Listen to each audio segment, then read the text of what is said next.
Whew, the holidays. When I heard about people talking about their Thanksgiving or Christmas, where they were going to go, what they were going to do, the pictures they were going to take, oh, the anxiety would rise and the dread would increase. I wish I could have escaped all the happy holiday things. But short of escaping, which is fine if you need to, I want to share how to include your loved one into your Thanksgiving. I'm going to share 10 ways, but then we're going to discuss the importance of how these ideas are used to build your loved one's legacy. Bring pen and paper because I'm talking a little bit faster than usual and I don't want you to miss anything that might spark an idea or even a little hope. Hey, friend. Welcome to the Grief to Great Day podcast. Do you feel like you're going crazy? Is the shower the only place for you to really cry? Are you surrounded by people, but you still feel all alone? Do you want to be the you were before your loved one died, but you have no idea how to get there? I'm Steph Cabanis, Southern by choice, wife, turtle triathlete, Jesus follower, and fellow traveler in the journey of grief. I too struggled to breathe, questioned God and my faith, and thought I would never be happy again. But God took my brokenness and He turned it into a breakthrough. So if you're ready to understand how to navigate grief, lean into your faith and take just one step towards healing, then bring your ugly cry, get into a comfortable place, even if that's your bed right now, and let the healing begin. Girl, there's hope for your future. Come on in the house and join me on the couch. I'm Steph, and this is Grief to Great Day. Thank you for being here. I hope you feel welcomed and heard through this podcast. Hello to everyone listening in the Czech Republic, our spotlight country this week, and California. Yes, you remain the state with the most downloads. I share these as a reminder that whatever state or country you're in, you're not alone as you walk through this thing called grief. When the holidays come, you may still be in a fog, or you're really starting to walk through the worst pain of grief. But either way, the holidays make everything harder while you feel the loss deeper. There would be nothing better than for the holidays to not happen this year. So while life still goes on and the world hasn't stopped as we wish it would, I want to offer some ways that you can keep your loved one a part of Thanksgiving or Christmas and afterwards. And I'm just going to jump like right into them and then we'll have a little discussion about it. So, number one, when you have the holiday meal, create a place setting and an empty chair for your loved one. Yes, the emptiness of the chair is hard, but it also honors them to have a place still set for them. Number two, create a centerpiece using your loved one's favorite flowers, and they can be real or fake, and any other thing that symbolizes their hobby or passion or funny saying that they had. If they love music, you could add a candle with musical notes on it. Number three, prepare or have someone prepare your loved one's favorite meal or dish. Then you can share how it does not measure up. Seriously, because it won't. All right, number four, make sure to talk about them with remember the time when, or everyone could share their favorite funny story about them.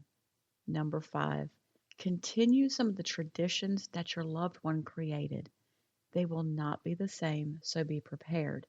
But you can also use their favorite platter or bowl or the spoons for the salad that they used each Thanksgiving. Number six, if continuing a tradition is difficult, then use something they always did and tweak it just a little bit to lessen the pain while still incorporating them into the holiday.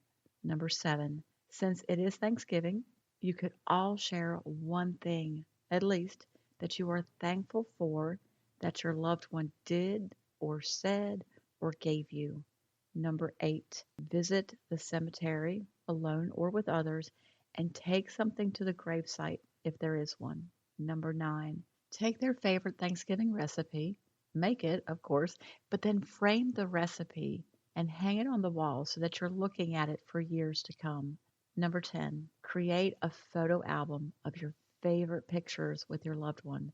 and then just put it out each holiday so that you can sit and share good memories with others. Now, there are other things that you can do alone or together, like donate money in their honor to the church or hospice or social services.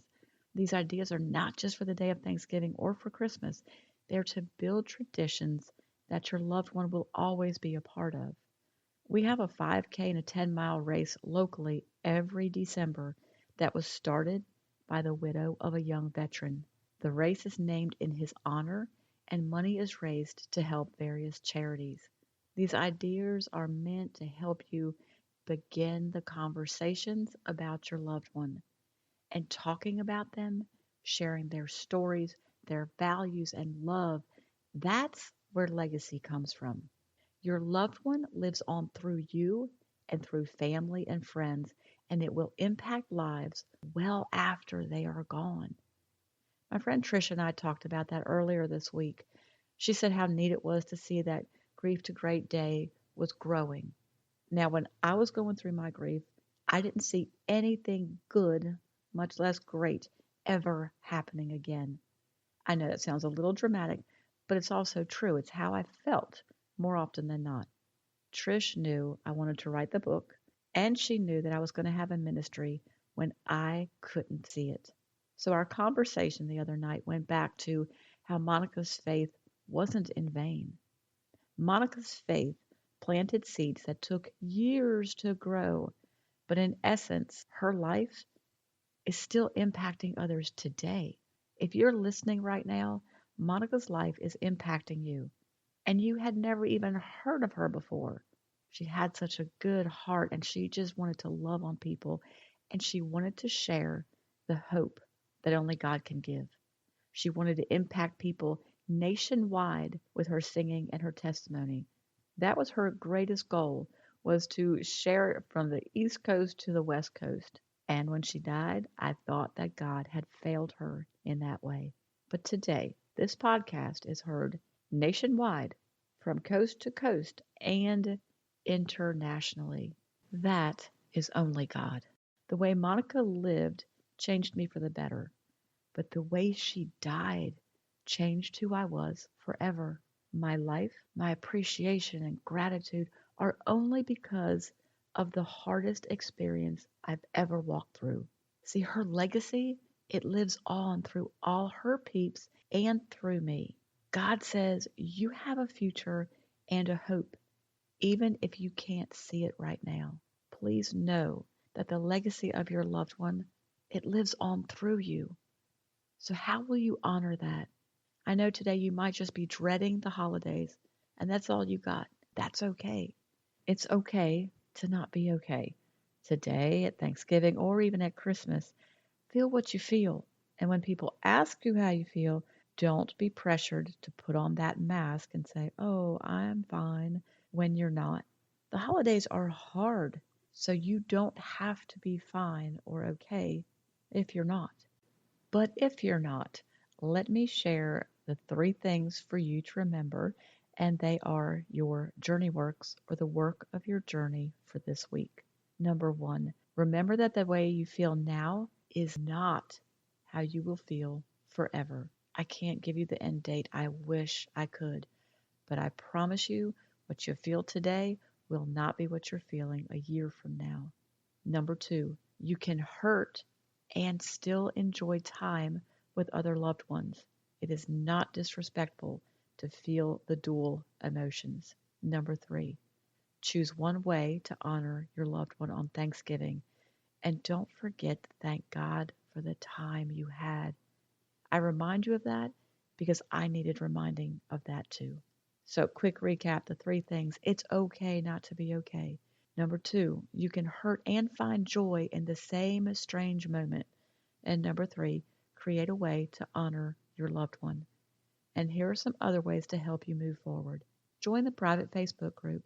You'll want to be a part of this amazing group of faith-filled women in general, but specifically and especially through the holidays. Also, you can purchase the What to Do After the Loss of a Loved One workshop.